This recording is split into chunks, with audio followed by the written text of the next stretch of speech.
je suis chauffeur routier depuis plus de 40 ans. C'est un métier difficile et je pensais que c'était normal que je sois fatigué. J'étais obligé de m'arrêter plusieurs fois par jour pour dormir pendant 20 à 30 minutes à n'importe quel moment de la journée. Ça s'est aggravé à un tel point que quand mon réveil sonnait le matin, j'étais plus fatigué que lorsque je m'étais couché la veille.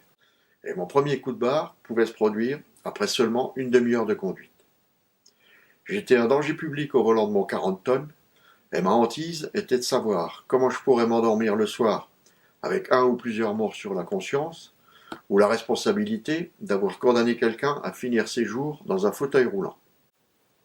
En 2002, ma compagne lit un article qui parle de l'apnée du sommeil.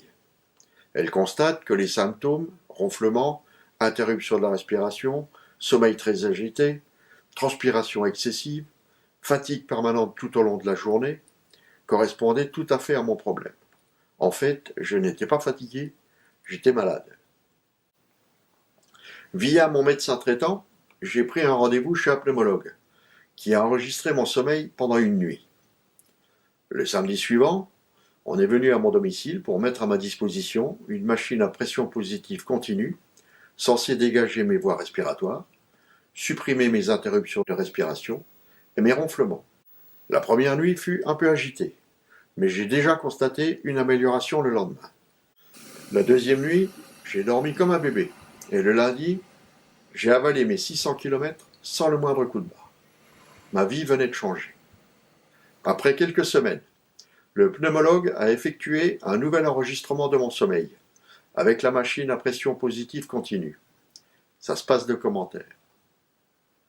Il m'a également fait réaliser un test de maintien à l'éveil, obligatoire pour tous les professionnels de la route. Depuis quelque temps, les personnes subissant soit un AVC, un infarctus ou un malaise nécessitant une hospitalisation sont systématiquement dépistées. Car en effet, la prévalence du syndrome de l'apnée du sommeil dans les pathologies cardiovasculaires atteint 60% dans les AVC, 30 à 50% dans les insuffisances cardiaques. Il est établi qu'il est facteur du risque d'hypertension artérielle dans 45% des cas. Il atteint 80% dans l'hypertension artérielle résistante.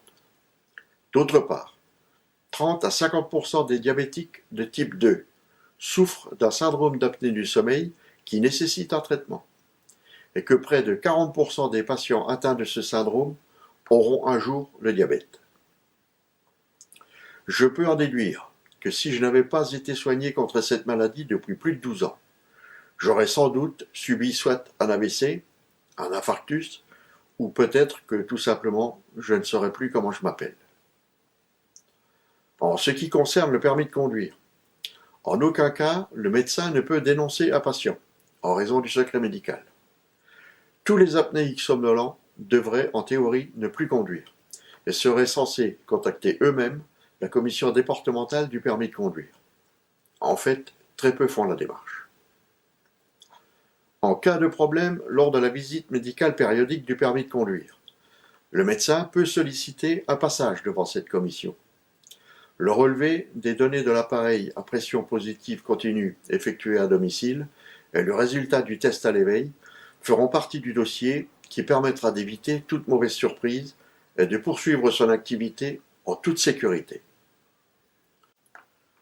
Pour conclure, il faut savoir que cette maladie n'est traitée que depuis les années 80, ce qui explique que l'étude réalisée en 2012 sur les participants de 10 stages de formation continue obligatoire a démontré que si 12 à 15% des conducteurs étaient concernés, seulement 4% étaient soignés, d'où l'importance de cette action. Si vous désirez mieux connaître cette maladie, ses conséquences possibles, ses solutions, avoir toutes les informations concernant cette sensibilisation, venez nous rejoindre sur le site www.apnegrandest.com. De toute façon, si vous avez des problèmes de somnolence pendant la journée, ce n'est pas normal. Vous devez consulter. Merci pour votre attention. Bonne route.